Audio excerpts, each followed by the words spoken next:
الحمد لله نحمده ونستعينه ونستغفره ونؤمن به ونتوكل عليه ونعوذ بالله من شرور أنفسنا ومن سيئات أعمالنا من يهده الله فلا مضل له ومن يضلله فلا هادي له ونشهد أن لا إله إلا الله وحده لا شريك له ونشهد أن سيدنا ومولانا محمدا عبده ورسوله وصلى الله تعالى عليه وعلى آله وأصحابه أجمعين أما بعد فقال رسول الله صلى الله عليه وسلم ألا وإن في الجسد مضغة إذا صلحت صلح الجسد كله وإذا فسدت فسد الجسد كله ألا وهي القلب. وقال رسول الله صلى الله عليه وسلم إن الله لا ينظر إلى صوركم وأموالكم ولكن ينظر إلى قلوبكم وأعمالكم. وقال رسول الله صلى الله عليه وسلم من أحب لله وأبغض لله وأعطى لله ومنع لله فقد استكمل الإيمان.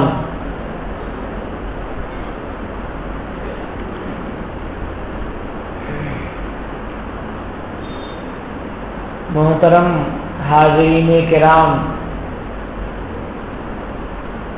اللہ رب العالمین نے انسان کو بہت سی نعمتوں سے نوازا ہے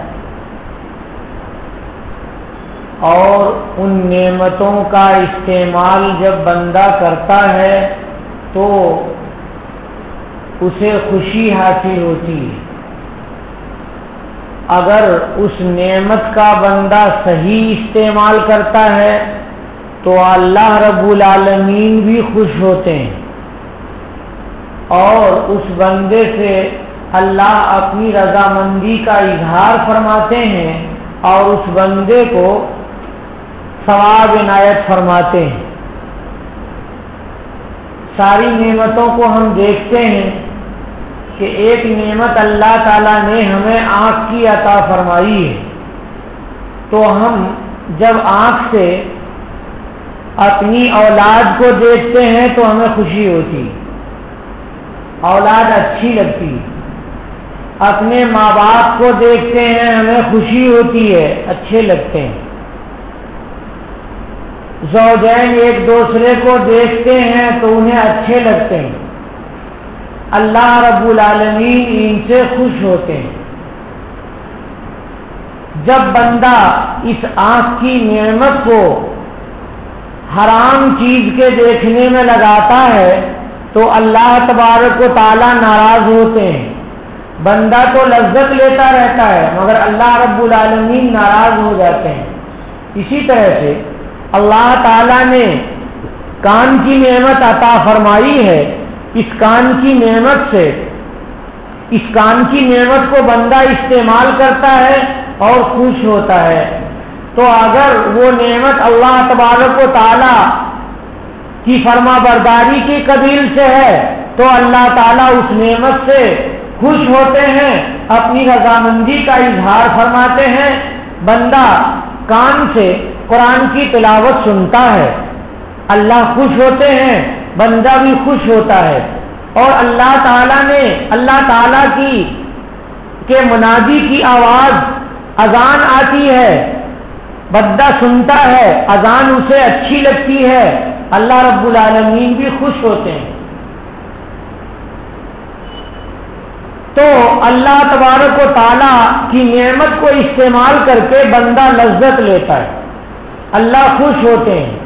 اور کان کی نعمت کو اگر غلط استعمال کیا گیا، گانا سننے میں استعمال کیا گیا، گالی سننے میں استعمال کیا گیا تو اس نعمت سے اللہ رب العالمین ناراض ہوں گے، بندہ تو خوش ہوگا، اس کو لذت ملے گی۔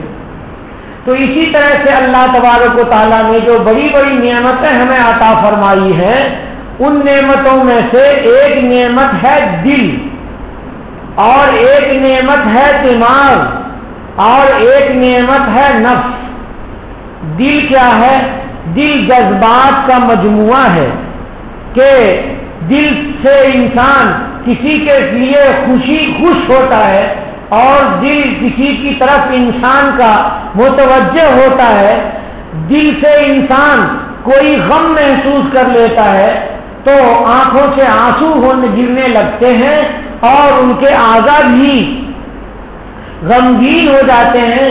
تو دل احساسات اور جذبات کا مجموعہ ہے، جذبات کا مجموعہ ہے۔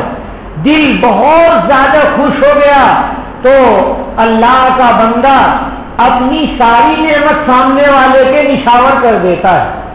مثال کے طور پر کوئی مال والا آدمی ہے اور اس کو یہ معلوم ہو گیا کہ مال کو اللہ کے راستے میں جہاد میں خرچ کیا جائے گا تو اللہ رب العالمین جنت عنایت فرما دیں گے، تو وہ اپنا سارا مال اللہ کے راستے میں خرچ کر دیتا ہے۔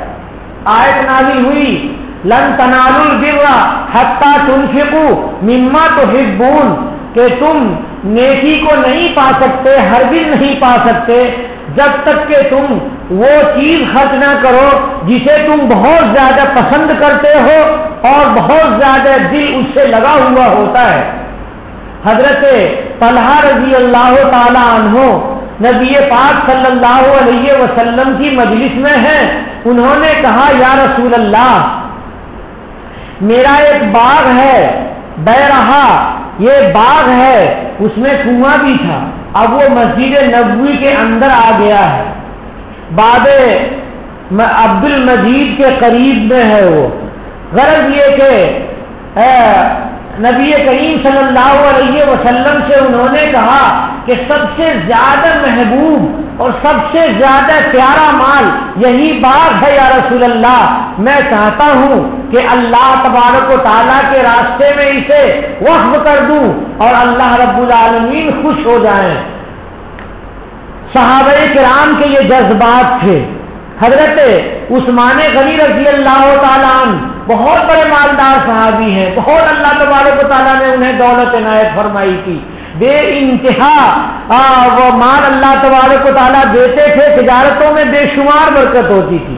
ایک مرتبہ ایسا ہو گیا کہ حضرت عمر فاروق رضی اللہ تعالیٰ عنہ کا زمانہ ہے اور مدینہ پاک میں قحط آ گیا، یعنی بارش نہیں ہو رہی تھی، گلے نہیں اگنے کی وجہ سے بھوک مری ہو گئی، اب بڑی پریشانی ہو گئی، بڑی پریشانی ہو گئی۔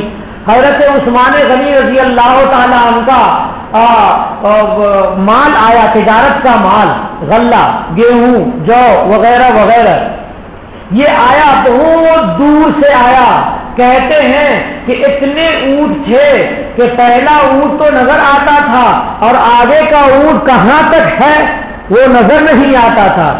حضرت عثمان غنی کا جب تجارت کا مال آ گیا تو حضرت عمر فاروق رضی اللہ تعالی عنہ نے جا کر کے کہا کہ اے عثمان غنی، آپ کو معلوم ہے کہ مدینہ میں قحط پڑا ہوا ہے اور مسلمان پریشان ہیں، آپ اس مال کو بیت المال کو بیچ دیجئے، یعنی اسلامی خزانے سے آپ کا پیسہ ادا کیا جائے گا اور آپ سارا مال، سارا غلہ، سارا گیہوں یہ بیت المال کو بیچ دیجئے تو مسلمانوں میں بانٹنے میں مجھے آسانی ہو جائے گی، سارے مسلمانوں کو بانٹ دوں گا تو سب لوگ کھانے کے لائق ہو، سب کے پاس اتنا مال ہو جائے گا کہ وہ کھائیں پیئیں اور سکون سے سوئیں۔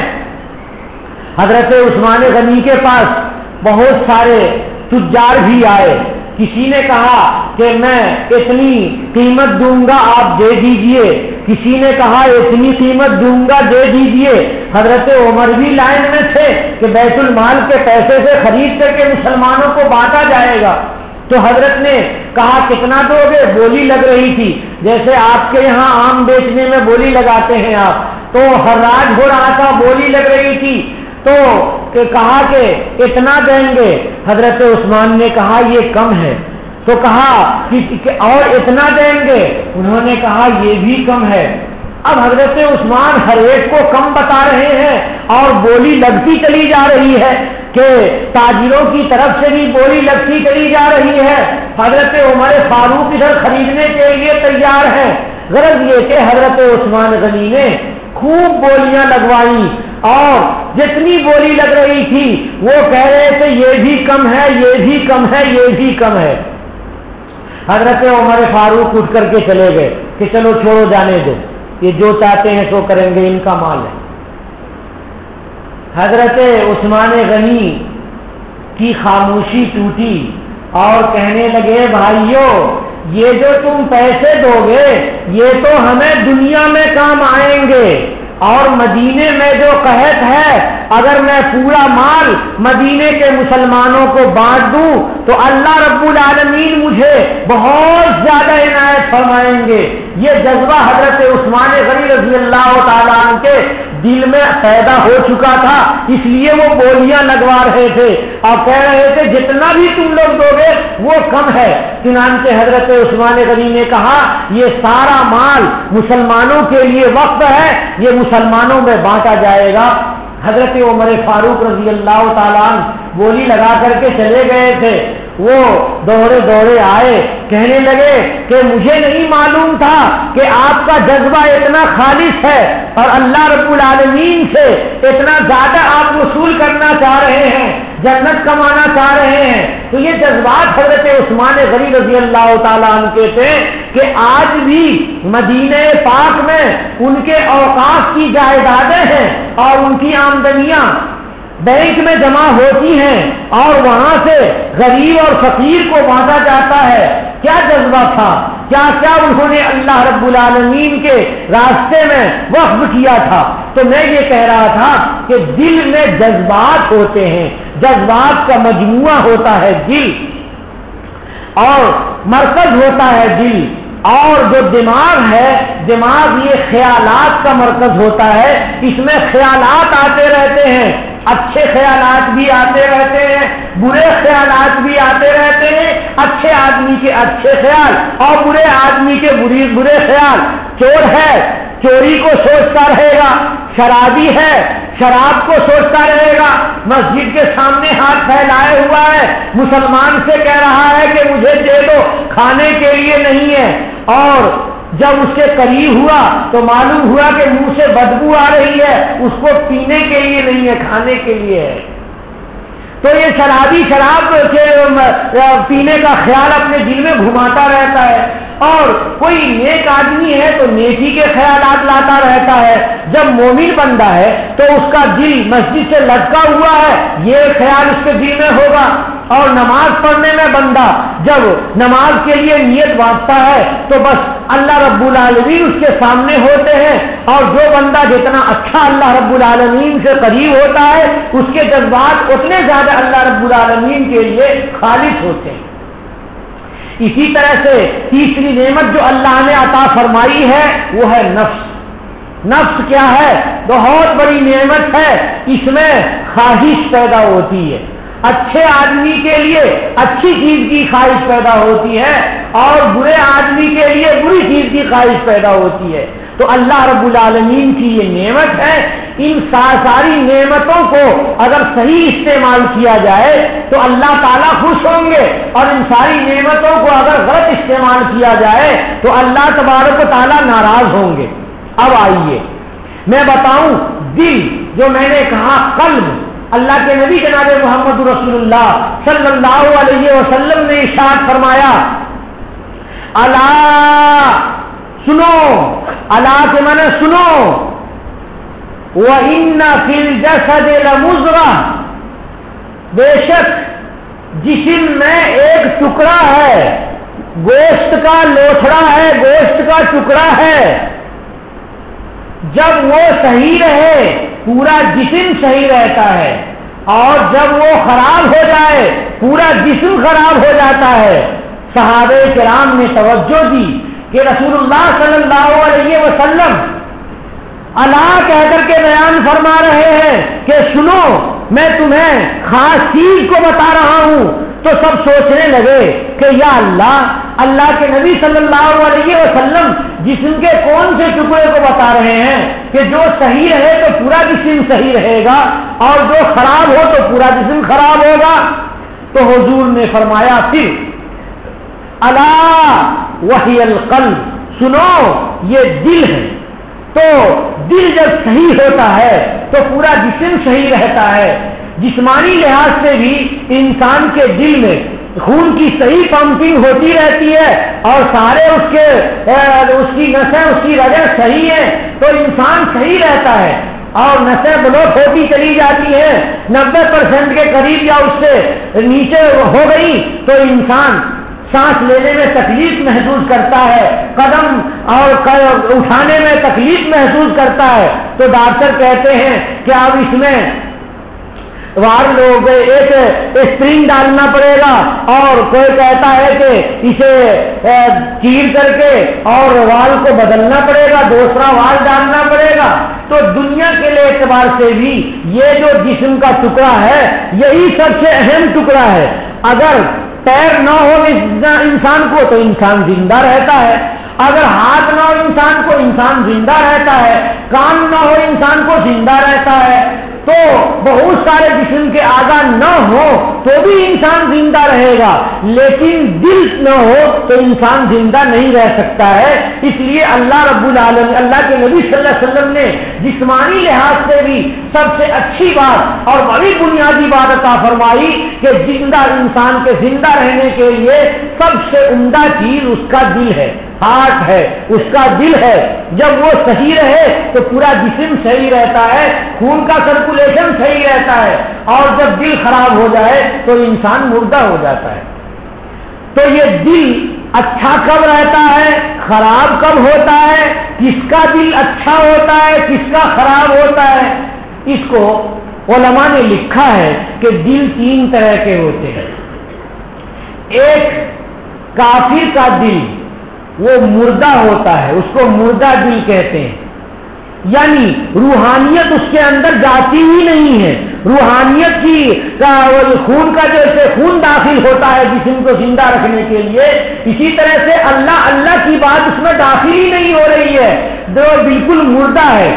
اور گویا کہ اس میں جو روحانیت کا سرکولیشن ہے وہ بلڈ کی طرح صحیح نہیں ہے، جس طرح سے خون آ جا رہا ہے اسی طرح سے روحانیت بھی اس کے اندر خون کے ساتھ آنی جانی چاہیے، وہ نہیں آ رہی ہے۔ اس کا مطلب یہ ہے کہ اس کا دل مردہ ہے۔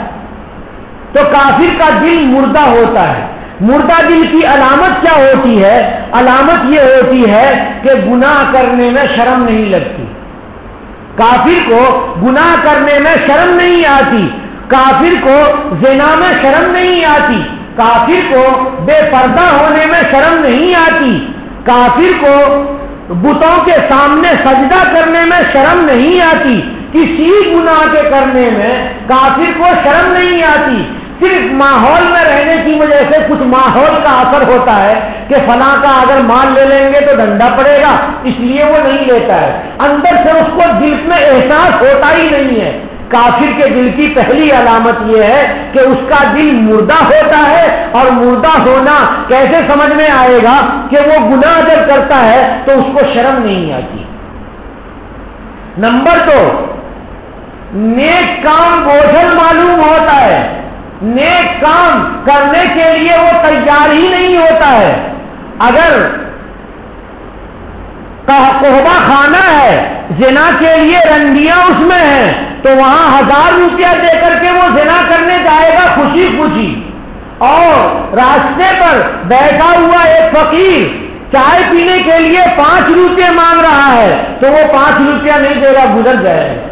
کیوں کہ گناہ کرنے میں تو شرم نہیں آتی ہے، حیا نہیں آتی ہے، اور نیک کام کرنا بہت ہی مشکل معلوم ہوتا ہے۔ یہ کافر کے دل کی علامت ہے، مردہ دل کی علامت ہے۔ اور تیسری علامت کیا ہے؟ کوئی نصیحت کرے تو وہ نصیحت بری معلوم ہوتی۔ ابو جہل کو سرکار دو عالم صلی اللہ علیہ وسلم نصیحت کرتے تھے، ساری نصیحت الٹی پڑتی تھی اور بہت بری معلوم ہوتی تھی۔ اللہ تبارک و تعالیٰ نے ان لوگوں کو کہا ہے کافروں کو بل ہم کل انعام، یہ سب جانوروں کی طرح ہیں، بل ہم اضل، یہ سب جانوروں سے بھی زیادہ برے ہیں اور زیادہ بے راہ ہیں۔ تو جانوروں سے بھی بدتر ان کو کہا۔ قرآن پاک میں کافروں کے دل کے بارے میں اللہ تعالیٰ نے فرمایا لہم قلوب لا یفقہون بہا، ان کے دل ہیں مگر سمجھ میں نہیں آ رہی ہے بات، نصیحت اللہ تبارک و تعالیٰ کی اثر نہیں کر رہی ہے، اللہ رب العالمین کی آیات سے کوئی فرق نہیں پڑتا ہے۔ مومن اللہ کی آیت سنے اور سمجھ لے تو رونگٹے کھڑے ہو جاتے ہیں، جنت کی طلب پیدا ہو جاتی ہے، جہنم سے ڈر پیدا ہو جاتا ہے، لیکن کافر نصیحت سننا ہی نہیں چاہتا، اس کو نصیحت بری معلوم ہوتی ہے۔ لہم آذان لا یسمعون بہا، ان کے کان ہیں لیکن وہ کان سے سنتے نہیں ہیں، یعنی کافر ایسے ہیں کہ نصیحت ان کو اچھی نہیں لگتی۔ تو جو دل مردہ ہو جاتا ہے اس کی ایک علامت یہ ہے کہ گناہ میں شرم نہیں لگتی اور نیک کام بہت ہی مشکل معلوم ہوتا ہے، اور تیسری علامت ہے کہ نصیحت اسے بری لگتی ہے۔ سارے کافروں کے لیے قرآن پاک کا پورا مجموعہ دے دیجئے، اس کو کچھ اثر نہیں کرے گا، قرآن پاک کا کوئی مضمون اس کے دل میں نہیں اترے گا۔ تو ایک ہوتا ہے کافر کا دل، وہ دل کیسا ہوتا ہے؟ مردہ۔ دل کی دوسری قسم ہے بیمار، مریض دل، قلب سقیم، مریض دل۔ مریض دل کس کا ہے؟ ایمان والے فاسق آدمی کا، مومن ہے اور گنہگار ہے۔ مومن گنہگار کا دل بیمار ہوتا ہے، کلمہ پڑھا ہوا ہے لیکن جھوٹ بھی بول رہا ہے، کلمہ پڑھا ہے اللہ رب العالمین کے لیے وحدہ لا شریک لہ کہتا ہے، اور جا کر کے قبروں پر بھی سجدے کر رہا ہے، اور جا کر کے مرادیں مانگ رہا ہے غیر اللہ سے، قبر پہ جا کر کے اپنے لیے مرادیں مانگ رہا ہے کہ قبر والا کچھ دے دے گا، حالانکہ قبر والا تو خود ہی محتاج ہے، وہ کیسے لا کر کے دے گا؟ تو مانگنا چاہیے اللہ رب العالمین سے، مانگ رہا ہے غیر اللہ سے۔ سو رہا ہے، مؤذن اذان دے رہا ہے لیکن مسجد کے لیے وہ اٹھ نہیں رہا ہے، اس کو بستر زیادہ پیاری ہے۔ کیوں پیاری ہے؟ کیونکہ دل بیمار ہے۔ دل بیمار کی علامت ہے کہ بستر زیادہ پیاری معلوم ہوتا ہے۔ اسی طرح سے کسی بھی نیک کام کی طرف اچھا کریں گے نہیں کریں گے تذبذب میں رہتا ہے، یہ ہوتا ہے کہ ہاں نیک کام میں ثواب ملے گا کریں گے لیکن پھر پیچھے ہٹ جاتا ہے، یہ دل کی بیماری ہے۔ اللہ اللہ کرنے میں بوجھ معلوم ہوتا ہے، اللہ والے بیٹھے رہتے ہیں روزانہ 1500 مرتبہ اللہ کی تسبیح پڑھتے ہیں، تھوڑا وقت ان کو لگتا ہے، بالکل اطمینان ہے ان کو کہ ہم روزانہ ایک ہی بیٹھک میں 1500 مرتبہ اللہ اللہ کی تسبیح پڑھ لیتے ہیں، لا الہ الا اللہ بھی پڑھ لیتے ہیں، الا اللہ بھی کر لیتے ہیں، اللہ اللہ بھی کر لیتے ہیں، حضور کو درود شریف بھی پڑھتے ہیں، اور استغفار بھی اللہ تبارک و تعالیٰ سے اپنے گناہ کی کر لیتے ہیں، لیکن جو مومن فاسق ہے جس کا دل بیمار ہے، وہ بیمار دل والا سوچے گا اوہو 100 مرتبہ پڑھیں گے یہی بہت ہے، 1500 مرتبہ تو بہت زیادہ ہو گیا، یہ تو میرے باپ دادا نے بھی نہیں پڑھا تھا اور وہ بھی نہیں پڑھ سکتے ہیں، تو یہ بوجھل معلوم ہوتا ہے۔ تو امید ہے کہ اللہ دیں گے لیکن اس کے باوجود بھی ہمت کام نہیں کر رہی ہے اس کی، تو یہ بیمار ہے۔ جیب میں پیسے ہیں لیکن زکوٰۃ ادا نہیں کر رہا ہے، گھر کے لوگ گھر میں بچے ہیں لیکن بخیلی کی وجہ سے اپنے پیسے رکھے ہوا ہے، اور بچے کو گوشت روٹی بھی کھلا سکتا ہے لیکن کہتا ہے دال چاول ہی کھاؤ، تو یہ دل بیمار ہونے کی وجہ سے اس کو فقیر ہونے کا ڈر ہو رہا ہے کہ پیسہ ختم ہو جائے گا، تو یہ سب دل کے بیمار ہونے کی علامت ہے۔ یہ گناہ مومن ہے اور وہ گنہگار ہے تو اس کا دل بیمار دل کہلائے گا۔ اسی طرح سے دل کے اندر تکبر ہے، گھمنڈ ہے کہ میں سب سے بڑا ہوں، حسد ہے، حسد تو دوسرے سے وہ کیوں آگے بڑھ گیا، اس کی نعمت چھین جاتی تو بہت اچھا ہوتا، اور اس کے دل میں بغض ہے، اس کے دل میں عناد ہے، اس کے دل میں ریاکاری ہے کہ اکیلے نماز پڑھتا ہے، فٹافٹ پڑھ لیا اور مسجد میں بہت سارے لوگ دیکھ رہے ہیں تو 5-5 منٹ کی ایک ہی رکعت ہو رہی ہے، اور گھر میں پڑھا تھا تو ایک منٹ میں 4 رکعت پڑھ لیا تھا. تو یہ جو ریاکاری ہے وہ دل کی بیماری کی وجہ، دل کی بیماری ہے. تو مومن فاسق کا دل بیمار ہوتا ہے. تو بیمار دل کی علامت یہ ہے کہ وہ گناہ کا وہ گنہگار ہوتا ہے اور گناہوں میں وہ لذت بھی محسوس کرتا ہے، اور پھر تھوڑی دیر کے بعد اللہ تبارک و تعالیٰ کی طرف متوجہ ہوتا ہے. جب یہ دل بیمار ہے تو اس کا علاج ہونا چاہیے.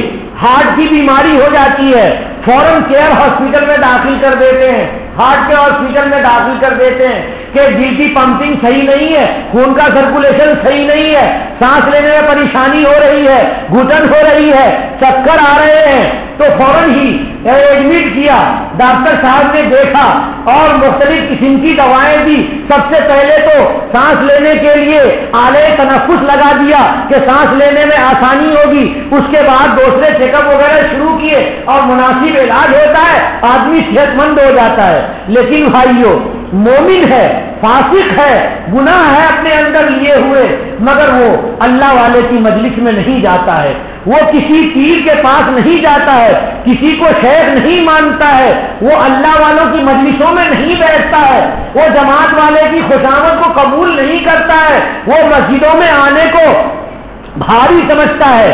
یہ جو بھاری ہے، یہ نماز بھاری ہوتی ہے منافق پر. اللہ تبارک و تعالیٰ نے ارشاد فرمایا انہا لکبیرۃ الا، یہ نماز سخت ہوتی ہے منافقین پر، مگر جو خاشع ہیں، ڈرنے والے ہیں، الا علی الخاشعین، لیکن جو لوگ ڈرنے والے ہیں اللہ رب العالمین سے، ان کو اوپر نماز بھاری نہیں ہوتی ہے. وہ تو عشاء کی 17 رکعت پڑھنے کو آسان سمجھتے ہیں، اور جو آدمی رکوع سجدے کا عادی نہیں ہے وہ سمجھتا ہے کہ یہ 4 رکعت اگر 1 رکعت ہو جاتی تو بہت اچھا رہتا، کیونکہ جھکنے میں اٹھنے میں تکلف محسوس کرتا ہے. قیامت کا منظر ہوگا، محشر کا میدان ہوگا، اس میدان میں ان کو یہ چاہیں گے کہ جھکیں مگر جھک نہیں سکیں گے، چاہیں گے کہ نماز یہاں نہیں پڑھے تو قضا وہاں کر لیں، وہاں کمر جھکے گی نہیں کہ نماز قضا ہو جائے. تو یہ بیمار دل کی علامت ہے. تو جس طرح سے دل بیمار ہوتا ہے، ہارٹ کی بیماری ہوتی ہے اور آدمی ہسپتال میں جاتا ہے، اسی طرح سے آدمی جو اپنا ایمان کمزور رکھے ہوا ہے، دل کو بیمار رکھے ہوا ہے، فسق و فجور میں ہے، تو اسے مسجد کی طرف آنا چاہیے، اسے اللہ والوں کی مجلس کی طرف آنا چاہیے، اسے علماء سے ملنا چاہیے، اسے اپنی خرابیاں بیان کرنی چاہیے اپنے شہر سے، تو وہ توجہ دیں گے اور وہ علاج بتائیں گے. اس طرح سے انسان درست ہوگا. بھائیو، بیمار دل کا علاج کرانا ضروری ہے. تیسرا دل جو ہوتا ہے وہ قلب سلیم کہلاتا ہے، بالکل صحیح فٹ، صحیح بہترین نوجوان آدمی کا دل جیسے پمپنگ کرتا ہے، خون کے اوپر کا دورانیہ کو پورے جسم میں کرتا رہتا ہے، 72 مرتبہ کرتا ہے وہ 1 سیکنڈ میں. پتہ نہیں اللہ تبارک و تعالیٰ کا کیا نظام ہے اور کتنا اونچا نظام ہے. وہ ہے مومن کامل کا دل، اللہ والوں کا دل، انبیاء کرام علیہم الصلاۃ والسلام کا دل. یہ ہے قلب سلیم. قلب سلیم کی علامت کیا ہے؟ قلب سلیم کی علامت لکھی ہے فقہائے صوفیاء کرام نے، التجافی عن دار الغرور، کہ دل اگر صحیح ہے تو وہ دنیا سے کنارہ کشی اختیار کرتا ہے، دنیا سے کنارہ کشی اختیار کرتا ہے. الانابۃ الی دار الخلود، اور دنیا سے کنارہ کشی اختیار کرتا ہے، آخرت کی طرف وہ متوجہ ہوتا ہے، ہمیشگی کے گھر کی طرف وہ متوجہ ہوتا ہے. تو اب دیکھو، اگر دل میں دنیا کی طلب کم ہے اور آخرت کی طلب زیادہ ہے تو سمجھ لیجئے کہ دل صحیح ہے اور بالکل وہ قلب سلیم کہلانے کے لائق ہے. الاستعداد للموت قبل النزول، موت آنے سے پہلے ہی موت کی تیاری میں لگا ہوا ہے کہ اپنے گناہوں سے توبہ کر رہا ہے کہ اللہ رب العالمین کا بلاوا کب آ جائے. تو جو اللہ والے بزرگان ہوتے ہیں، اولیاء کرام ہوتے ہیں، انبیاء کرام ہوتے ہیں، وہ ہر وقت اللہ رب العالمین کے لیے تیار رہتے ہیں، بالکل اٹینشن رہتے ہیں۔ وَأَن يُسْتَغْنَى بِحُبِّهِ عَنْ حُبِّ مَا سِوَاهُ وَأَن يَسْتَغْنِيَ بِحُبِّهِ عَنْ حُبِّ مَا سِوَاهُ، اور یہ کہ وہ بندہ جو قلب سلیم والا ہوتا ہے وہ اللہ تبارک و تعالیٰ کی محبت کے سامنے سب کی محبت کو وہ ہیٹ سمجھتا ہے، اللہ کی محبت کے سامنے کسی محبت کو وہ اہمیت نہیں دیتا ہے۔ وہ بے ذکر ہی ان ذکر ما سوا، اللہ کے ذکر کے سامنے وہ ہر ذکر کو، ہر ایک کے ذکر کو وہ دور رکھتا ہے۔ وہ اللہ اللہ اگر زبان سے کہتا ہے تو یہ ذکر لسانی ہے، اور وہ ہر دم یاد رکھتا ہے کہ حلال کام اور اچھا کام کرنا ہے، برا کام ناجائز کام نہیں کرنا ہے، تو یہ اس کی حالت ہے، ذکر کی حالت یہ کہلاتی ہے۔ تو ایک ذکر لسانی ہے اور ایک ذکر قلبی ہے اور ایک ذکر حالی ہے۔ تو بندہ اللہ تبارک و تعالیٰ کو ہر طرح سے وہ یاد رکھتا ہے اگر اس کا قلب سلیم ہے۔ وہ بے خدمت ہی ان خدمت ما سوا، اللہ کی خدمت کو یعنی اللہ کی عبادت کو، اللہ کی عبادت کو ہر دوسرے کی خدمت سے وہ ترجیح دیتا ہے۔ وہ سوچتا ہے جتنی خدمت ہو سکے اللہ کی ہوگی، اللہ کے علاوہ کی کوئی خدمت کا جذبہ اللہ تبارک و تعالیٰ کے اسی طرف کے علاوہ کسی اور کی طرف اس کا رجحان قلبی نہیں ہوتا ہے۔ تو اس کے علاوہ اللہ کے نبی صلی اللہ علیہ وسلم نے یہ بھی علامت ارشاد فرمائی، ابو داؤد شریف کی حدیث میں نے آپ کو پڑھ کر سنائی تھی، من احب للہ، جو اللہ کے لیے محبت کرے، ومن ابغض للہ، اور جو اللہ کے لیے دشمنی کرے، ومن وآتا للہ، اور اللہ کے لیے کسی کو مال دے، ومنع للہ، اور اللہ کے لیے مال نہ دے، فقد استکمل الایمان، تو وہ آدمی ایسا ہے کہ اس کا ایمان گویا کہ پورا ہو گیا، اس نے اپنے ایمان کو پورا کر لیا۔ تو مومن کامل کا دل جو ہوتا ہے وہ قلب سلیم ہوتا ہے، یہ اللہ والوں کا دل ہوتا ہے۔ اللہ کے نبی صلی اللہ علیہ وسلم نے ارشاد فرمایا، بھائیو اللہ تبارک و تعالیٰ انسان کے کی صورت، انسان کے کپڑے، انسان کے مال، انسان کی دولت کو نہیں دیکھتے ہیں، اللہ تبارک و تعالیٰ انسان کے اعمال کو دیکھتے ہیں، انسان کے دل کو دیکھتے ہیں۔ جس انسان کا عمل صحیح ہو وہ اللہ کا محبوب ہے، اور جس انسان کا عمل غلط ہو وہ اللہ کا محبوب نہیں ہے۔ اللہ دل کو دیکھتے ہیں، دل اگر اللہ کے لیے خالص ہے تو اللہ تبارک و تعالیٰ خوش ہوتے ہیں، اور دل اگر اللہ کے لیے نہیں ہے، وہ کہیں اور اٹکائے ہوا ہے، تو اللہ تبارک و تعالیٰ کو اس کی کوئی غرض نہیں ہے۔ حدیث شریف میں نبی کریم صلی اللہ علیہ وسلم نے ارشاد فرمایا، اے لوگوں سنو، ان اللہ لا ينظر الى صورکم واموالکم، اللہ تبارک و تعالیٰ تمہاری صورت کی طرف، تمہارے مال کی طرف نہیں دیکھتے ہیں، ولیکن ينظر الى قلوبکم واعمالکم، لیکن اللہ رب العالمین تمہارے قلوب کی طرف دیکھتے ہیں اور تمہارے اعمال کی طرف دیکھتے ہیں کہ کیسے ہو۔ اس لیے بھائیو ہمیں کوشش کرنی چاہیے کہ ہم اللہ رب العالمین کی عبادت کریں اور خوب عبادت کریں۔ اللہ والے، اللہ کے فرشتے اللہ کی خوب عبادت کرتے ہیں، وہ عبادت ہی کے لیے پیدا کیے گئے ہیں، لیکن ساری عبادت کرنے کے بعد بھی آخر میں فرشتے اپنی عاجزی کا اعتراف کرتے ہیں اور کہتے ہیں، یا اللہ ما عبدنا کا حق کا عبادتک، اے اللہ جو آپ کی عبادت کا حق تھا اتنی میں نے عبادت نہیں کی۔ اور اللہ تبارک و اللہ کا بندہ یہ بھی کہتا ہے، وما عرفنا کا حق کا معرفتک، کہ اے اللہ جتنا آپ کے پہچاننے کا حق تھا ہم نے پہچانا نہیں آپ کو۔ اللہ رب العالمین کے فرشتے جو صرف عبادت کے لیے پیدا کیے گئے ہیں وہ کہتے ہیں، ما عبدنا کا حق کا عبادتک وما عرفنا کا حق کا معرفتک، تو ہم اور آپ کس درجے میں ہیں؟ ہم اور آپ سے تو صبح سے شام تک بہت سارے گناہ بھی ہو جاتے ہیں۔ اس لیے بھائیوں ہمیں اپنے گناہوں کو دیکھنا چاہیے اور گناہوں سے توبہ کرنا چاہیے، نیک اعمال کی طرف متوجہ ہونا چاہیے اور اپنے قلب کو دیکھنا چاہیے کہ قلب ہمارا بیمار تو نہیں ہے، مردہ تو نہیں ہے. کیوں کہ کلمہ لا الہ الا اللہ محمد رسول اللہ جب پڑھ لیا تو اب دل زندہ ہو گیا ہے، یعنی ایمان اس میں داخل ہو گیا ہے. الحمدللہ مومن کا دل تو مردہ دل نہیں کہلاتا ہے، لیکن بھائیوں بہت سارے مومنین ہیں کہ دل ان کا بیمار ہے. ہم سب الگ الگ اپنے اپنے دلوں کے احوال کے سلسلے میں غور کریں کہ ہمارے اعمال کیسے صحیح ہوں گے، ہمارا قلب کیسے قلب سلیم بنے گا. اس کے لیے ضروری ہے کہ ہم اللہ والوں سے تعلق رکھیں اور ہم نیک لوگوں کے ساتھ رہیں. اللہ تبارک و تعالیٰ نے صاف صاف قرآن پاک میں ارشاد فرمایا ہے، یا ایھا الذین آمنوا اتقوا اللہ وکونوا مع الصادقین. اے مومنو اللہ تبارک و تعالیٰ سے ڈرو اور سچے لوگوں کے ساتھ رہو. ہر جگہ سچے لوگ ہیں.